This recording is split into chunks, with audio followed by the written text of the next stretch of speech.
Yes, please, Prime Minister. But we have. Yeah. I'll give you a minute. Yeah. To solve the world's health. There's no doubt that King Salman Foundation is doing a terrific job and providing all sort of help to suffering humanity, and my deep appreciation to my brother and of course His Majesty, who's this is a wonderful job being done.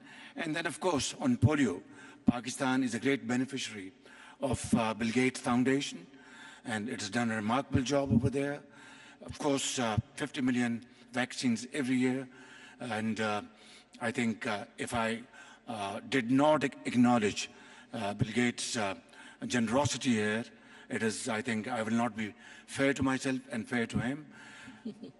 Despite 2022 floods, which washed away large swaths of land, we were with great difficulty were able to vaccine children. I think this cooperation goes, and I think one day soon we'll be over the hump. Prime Minister, that is so hopeful. Thank you.